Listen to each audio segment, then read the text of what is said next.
Okay, hi. I'm Catherine Lewin, a staff writer at the Santa Fe Reporter, and I cover the south side of the city. This is the fourth interview in our Bring a Friend series, where SFR interviews different people from the community each week about all kinds of different topics. It's a way to both educate New Mexicans about interesting and important things going on in our state, as well as raise awareness about our Friends of the Reporter program. This program supports us, basically the best and scrappiest paper in the Southwest. And tonight I'm interviewing Jaime Holladay. She's the principal of Capitol High School, which is located on the South Side. Jaime's been in education for 18 years. She has been a part of the Jaguar family for the past 12 years as an educator, assessment coordinator, and administrator. And this is her second year as directing principal at Capitol High School. And so Jaime's agreed to spend some time with all of us tonight discussing how schools and teens are coping or maybe not coping with COVID-19. So thanks for being here tonight, Jaime. I know you probably had a long day, like in a long week, in a long month, in a long year.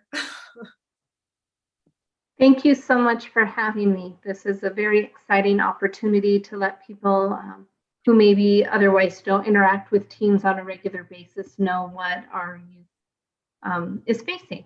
So thank you so much. Of course. Yeah, I've spent some time at Capitol High School, particularly before the pandemic, trying to help out with the high school newspaper. So yeah, I'm glad you're here. So my first question is, what were some of the most difficult decisions you had to make as principal of Capitol High School back in March when the coronavirus pandemic first hit?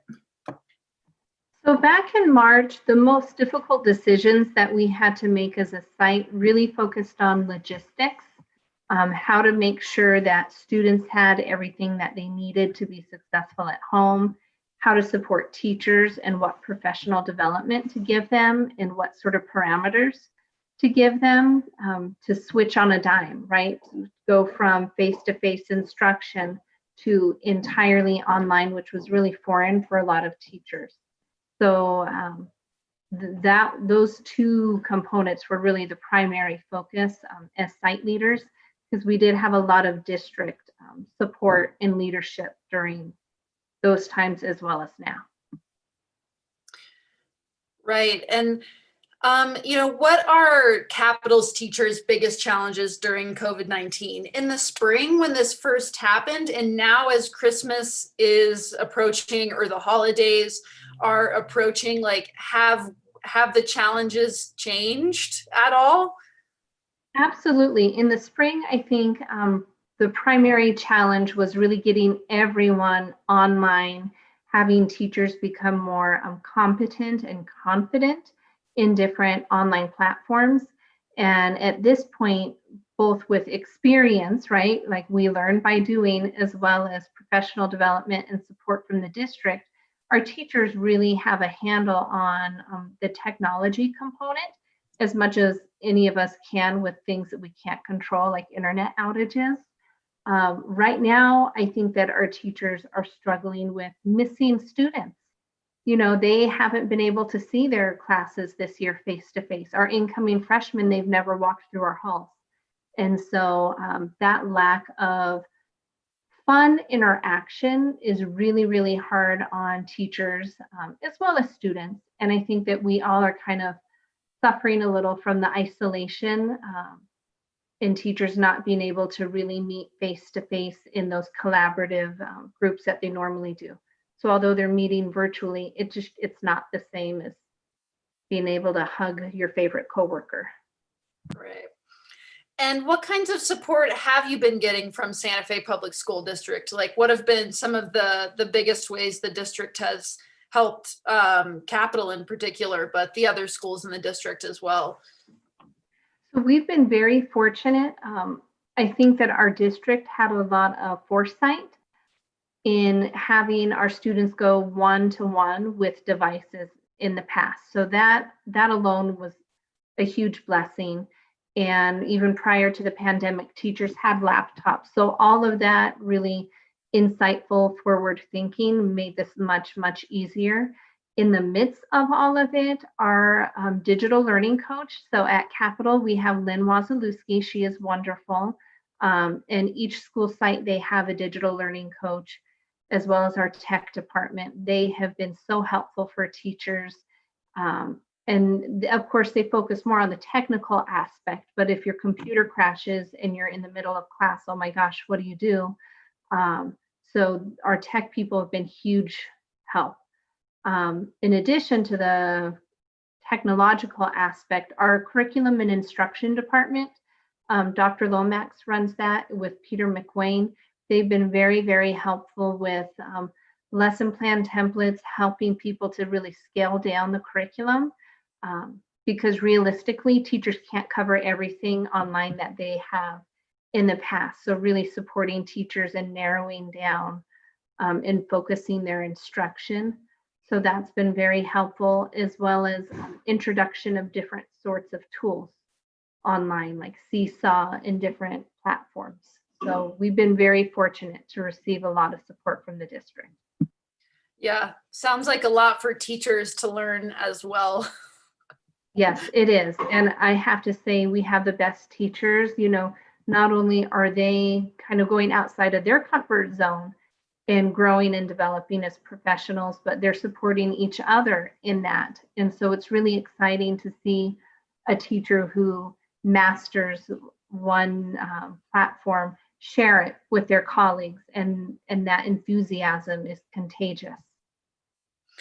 And what are we've been talking about teachers for the past few minutes mostly. And so what are the students' major challenges doing basically completely remote learning for so many months now? You mentioned, difficulty getting even some students to just show up, when they don't have to actually be somewhere, no one's physically holding them accountable. They just have to open a screen. I can imagine in high school, I don't know if I would have shown up either. So besides for that, what are some of the other challenges with students you've been hearing? Yeah, there are some students that really thrive in the online setting, but I would say that's the minority. And then when we think about the challenges that students are facing, it's such a wide variety of challenges. There's the isolation and the mental health aspect of being isolated, because teens, it's kind of inherent in their nature to be around other teens and to have the social component of school. So definitely across the board, many students are struggling with that. Recently, we've seen a spike in our students as well as families who have become ill with COVID. And so there's literally, the physical ramifications, but also there's tremendous strain on the families in terms of income, in terms of worrying about your loved ones. We've had students who have lost loved ones very, very recently due to COVID. So there's that component also. And again, it's not to diminish one challenge over another. Not all of our students are dealing with that, of course, but it's very, very profound for our students who are. Self-discipline, teenagers, they're developing self-discipline. And so a lot of our students are struggling with that self-discipline at home. And that's something that we are working on with contacting families, making that one-on-one contact with students. But I think it's also human nature. If you can turn off your camera and not have that face-to-face accountability with someone who's saying, why didn't you turn in your assignment? It does make it a lot easier to maybe not turn in that assignment. So on many levels, many students are struggling right now, but the challenges are very unique to each student. Right. Yeah. No, I can imagine all of those being struggles. I did a little bit of online school as well when I was in high school, and I was not very good about self-discipline at 16 or whatever, 17 age that it was. So I can imagine. And kind of bringing it back to you, what were some of the major lessons that you have learned as principal of a high school during a pandemic? I'm sure this wasn't something that you thought about when you got into education. Yes, can't wait to be leading, a high school with a ton of kids during a pandemic. What were some of the major lessons, and is there anything you would have done differently in March and April, knowing what you know now with hindsight? So I think the biggest lesson is more of a reaffirmation than a lesson. And I've always firmly believed that relationships are really the core of teaching and learning. And I think as we see the different dynamics during remote, it highlights the importance of the teacher-student relationship. Thinking back to my own experience in high school, I don't necessarily remember what my favorite teacher taught me. I remember the relationship that I had with that teacher. And so seeing that shift, really, it just hammers home how important it is for teachers and students to be able to have those relationships. I'm going to get on a little bit of a soapbox. That's definitely something that a standardized test will never assess. And when we think about teacher evaluations, there's maybe one component of the evaluation that really focuses on relationships. But I think that if we're being honest, teachers, their role extends far beyond just relaying content to young people. And so I hope that moving forward, we all remember this and remember that teachers also, they motivate students, and sometimes they take on the role of a parent for a student. And so those are all skills that you can't assess on a test. And so for me, that's the biggest reaffirmation, not necessarily new learning. Through all of this, I'm continue to be impressed by our teachers and how they give and give and give, and sometimes to their own detriment. And so that's something that I think as a society we need to kind of be aware of, is how much are we asking of our teachers, because they can only do so much. So with hindsight, if I knew in March that we would still be remote right now, then in March I would have had my teachers work on really looking at their curriculum and focusing on those critical standards. And if they did that work in March, it probably would have made everything a little bit smoother come fall. But I don't think that many of us thought, I don't know, maybe a lot of people were like, girl, we knew this was reality, but I didn't. I was naive and I thought, okay, we'll be back in August. No, yeah, I mean, I remember those days too. Those were nice days in March and April, and it was like, by June, August, September at the latest, everything will be back to normal.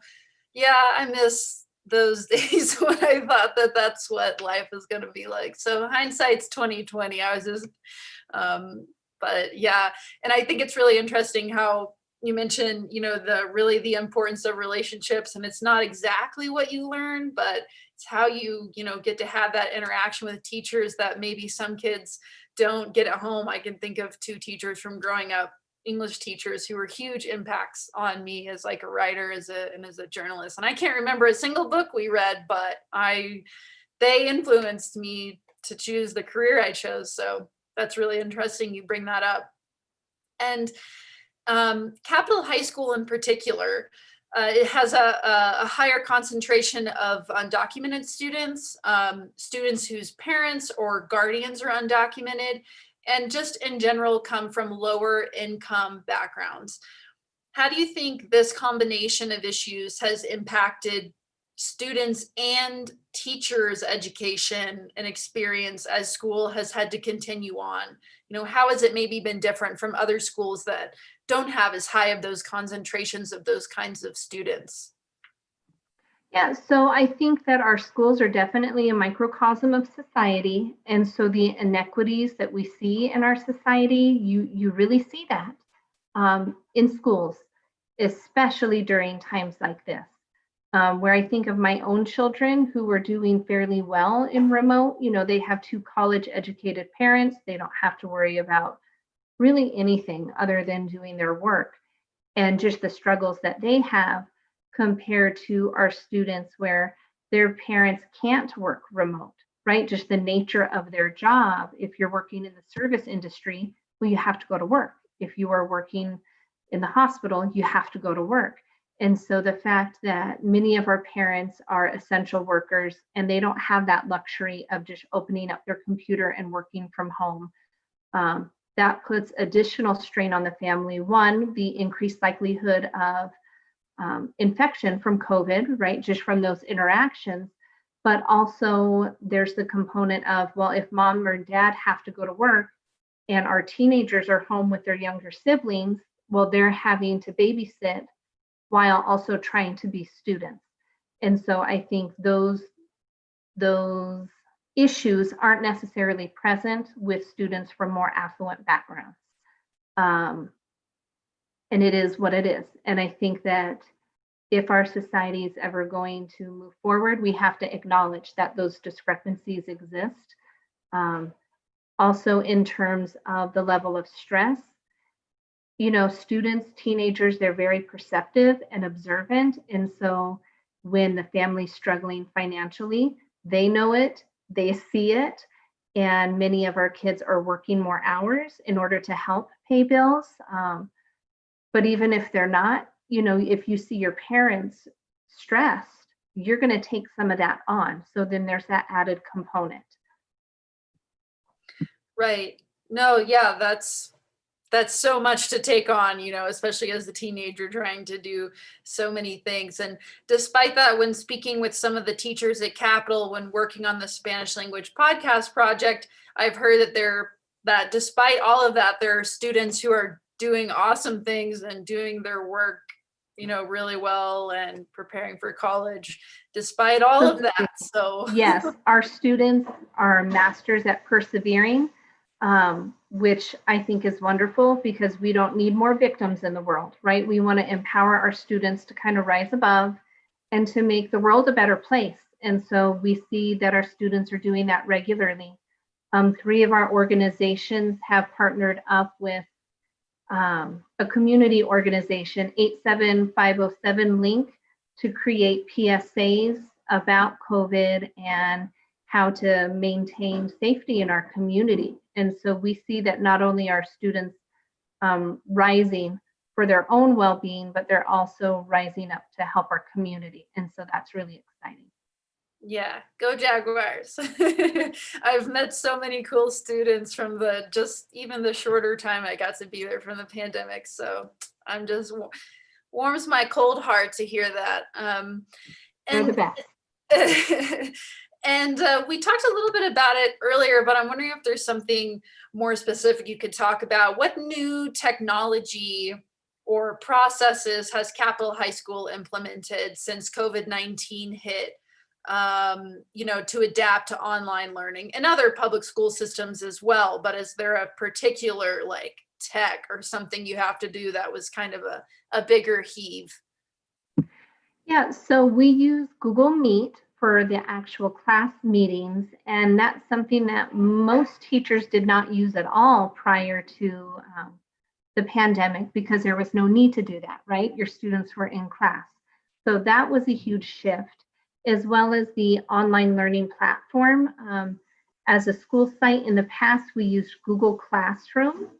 The district made the decision to go open access, or Canvas, if people may be more familiar with Canvas, that terminology from college classes, just to streamline everything so that a parent who may have kids at 3 different schools, they're all on the same platform. So that switch to open access, or Canvas, took a little bit of getting used to, but I think in the end, definitely it was worth it for that consistency for parents, for students, for teachers. So those are the 2 platforms and technology that we use consistently. Yes, I'm familiar with Canvas. I remember that from college, not that far back. I was having to use Canvas. So yes, I do remember that. And one of my questions, I mean, maybe I already know the answer, but what do you hope school looks like next year at the same time in early December, your ideal scenario? If I could wave my magic wand, then we would all be back. But we would be back on site a little bit wiser and a little bit kinder. And I think that as a society, we could benefit from that, not only a school, right? To really learn the lessons of the importance of relationships, and for teachers to know it's okay to slow down your curriculum and make sure you're focusing on the most important standards. And if you miss something, it will be okay. Like, we're only human. And so to be more kind to ourselves and to others, and to remember the importance of those relationships. Yeah, as if the pandemic, and all of the troubles it's brought has put into perspective a little bit what's really, a problem. Yeah. And um how do you think Santa Fe Public Schools, oh, we talked a little bit about it before, but so how do you think SFPS as a district has handled COVID-19 and the difficulties? And what were some of the things that the district did that you considered like real successes? I know that I have covered, and my colleagues have covered too, some of the free food distribution. That's been done. So how do you think the district could have handled it better as well, certain things, but what were some of the really good things that also the district did? I think that overall, as a district, we've done a great job. Again, like, hindsight is 2020, so it's easy to be like, oh, looking back, maybe we should have gone to open access in the spring so that people had time to practice earlier on.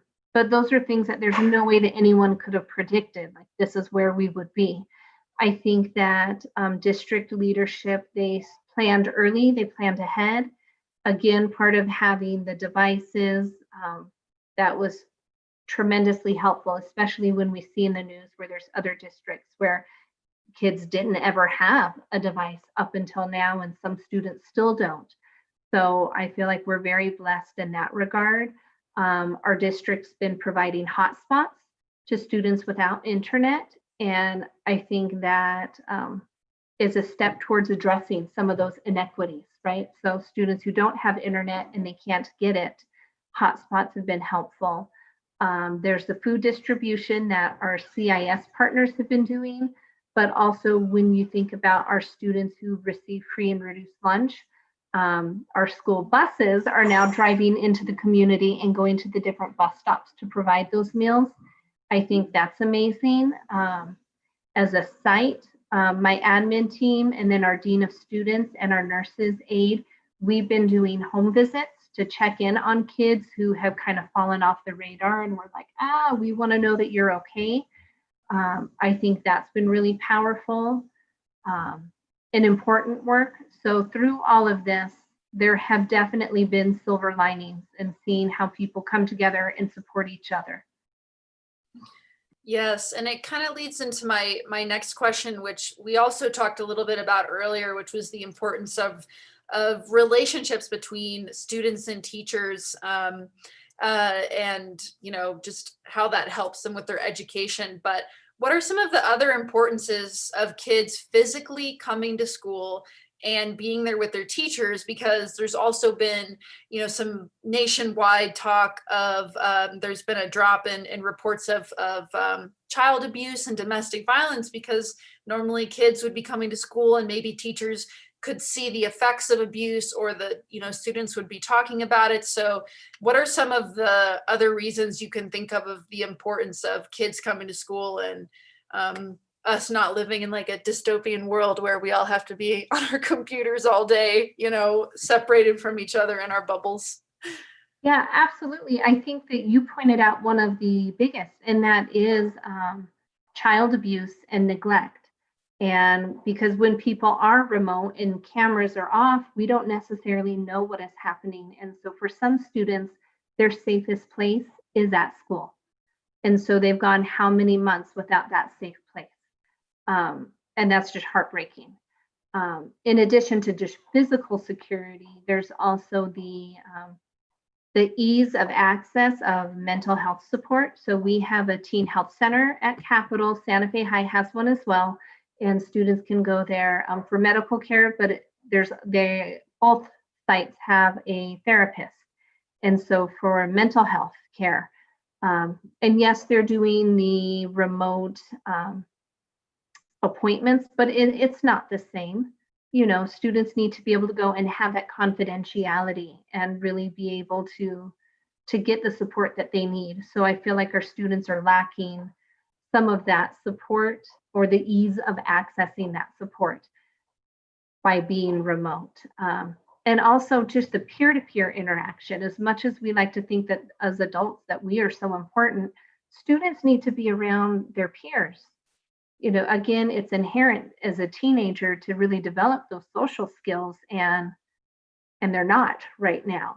So whether it's developing the skills or just enjoying the company of a friend, our students need that. Right. And we have a couple more minutes. I'm kind of putting you on the spot a little bit with this question, but obviously in the news, we've seen that there are vaccines for COVID-19 are coming to certain groups of people.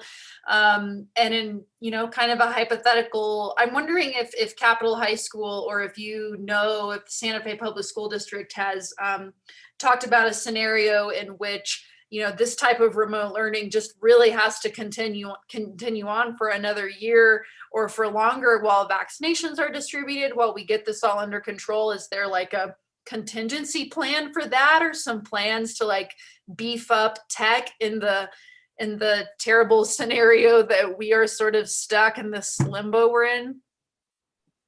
So I've been, again, fortunate.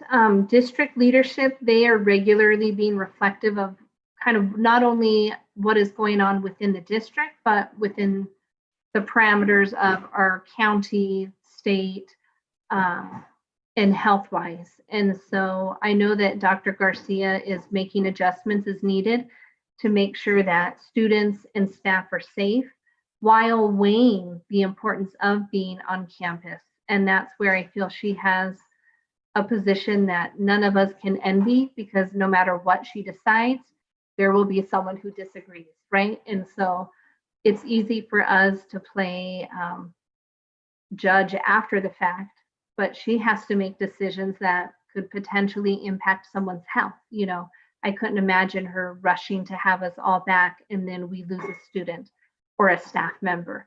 So I think that the key is that she and her leadership team, in conjunction with the school board, they continue to just look at the data and make the decisions based on what is best.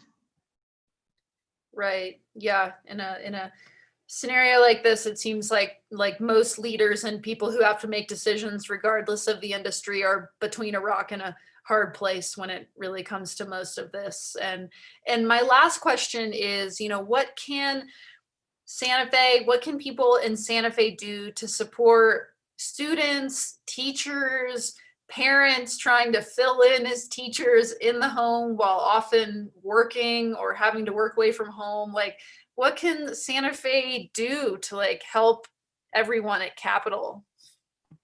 Wear your mask, social distance, right? We need to get this, we need to get COVID under control. So I know it's common sense, but it's not happening consistently. And so really let's follow the guidelines that we've been given.